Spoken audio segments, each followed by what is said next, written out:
At a protest the night before Donald Trump's inauguration in 2017, this happened. Stop telling people. I don't want your takia. I don't want your takia. That's me, and that's Lauren Southern, a far-right activist.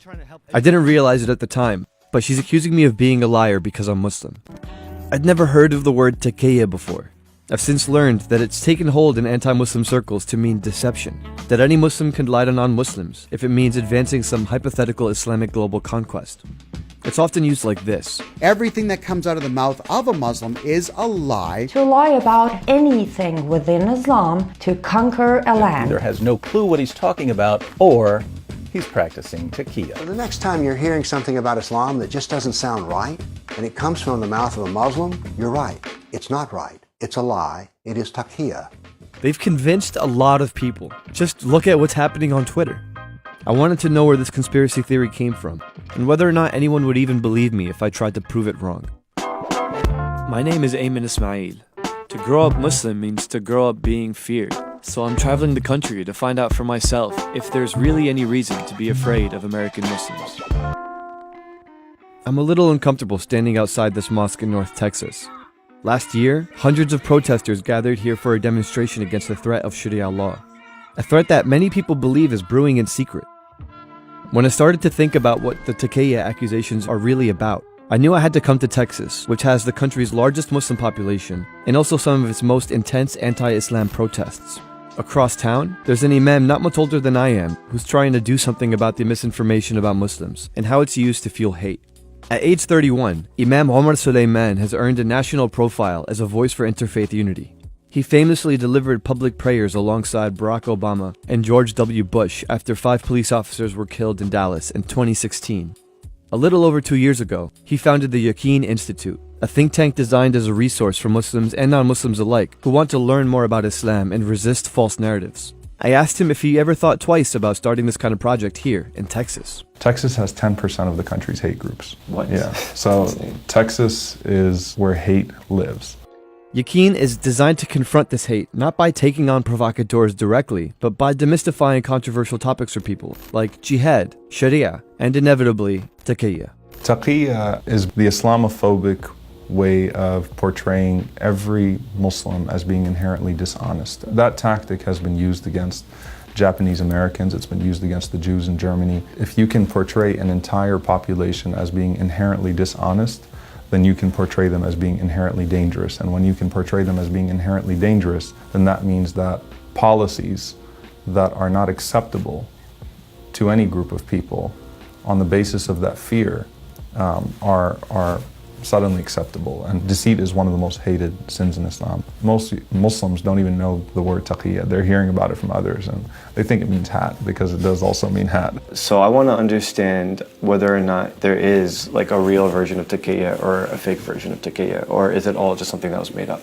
The Albanian Muslims that were hiding Jews during the Holocaust and that were asked if they were hiding Jews in their masjid basement and said no, they were practicing taqiyya. I mean, it's common sense and mercy that you don't have to lose your life, and so it's okay for you to lie to escape danger or death. But if Muslims have been plotting this secret takeover in America for the last however 100, 200 something years, we've been doing a really bad job at it. I mean, they think we got a president in office, so. Yeah, I mean, you know, Hussein was great, but. It is possible to lie to the kafir as long as it advances Islam. This is the nature of taqiyya. I'll give it to them. It's kind of genius.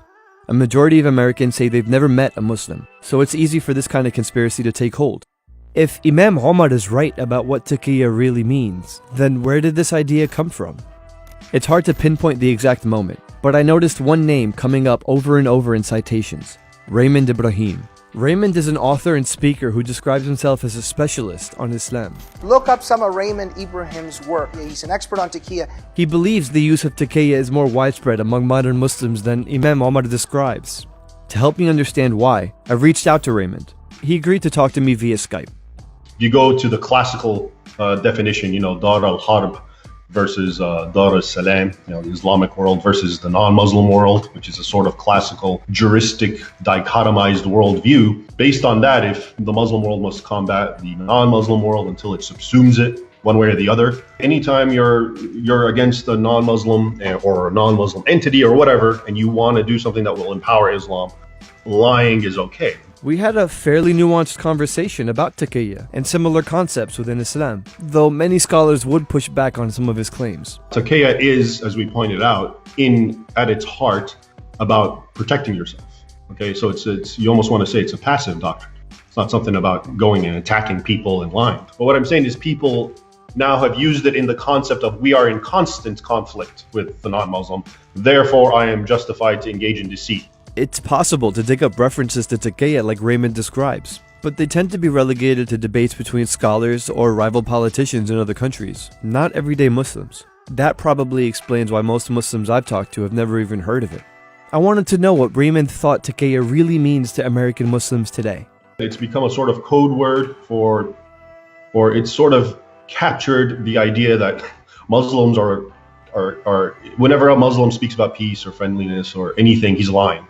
The truth is, some are, okay, so it is being practiced. But I also think that some Muslims who, like yourself, do interpret it their own way, understand it their own way, are not lying and are not doing that. And it's sort of a messy situation because it's every individual case could be different. And I know there's a lot of Americans who say, no, because that's the law, then they all do it. And if they're not, then they're doing taqiyya. So I know that's not the case. That's been my experience so far with taqiyya. So that's kind of relieving because a lot of the times they will cite your work. And that's the problem, and this is what I was saying. A lot of people just think, okay, so let's say we can agree that Islam teaches taqiyya. Fine, okay?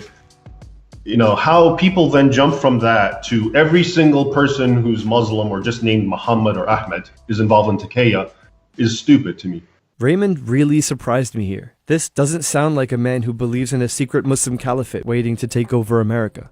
If even the guy who supposedly supports your conspiracy theory is saying his work is taken out of context, maybe that's a sign. Back in Texas, I still wondered, even if it seems clear this is a false narrative designed to deepen divisions, what do we do when someone accuses us of performing taqiyya? Should we respond at all? Omar doesn't seem to think so. A lot of times what I tell people is that we need to spend as much time, if not more time, organizing amongst ourselves and amongst like-minded people instead of always trying to win over the enemy. Though it's a lofty goal, and it says in the Quran, respond to that which is evil with that which is better. But your whole strategy can't revolve around winning over your enemy. That makes a lot of sense. Yeah. You're making me feel like I'm wasting a lot of time on the internet, going gotta... through and responding to these comments and saying, well, actually, this is what I believe.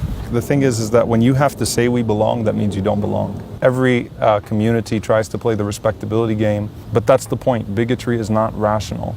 And so no matter what you say, no matter what you do, you're never going to humanize yourself enough to the machine of bigotry. Those sincere people are indeed capable of changing. That's not what's going to dismantle that structure. What's going to dismantle that structure is shaming that structure.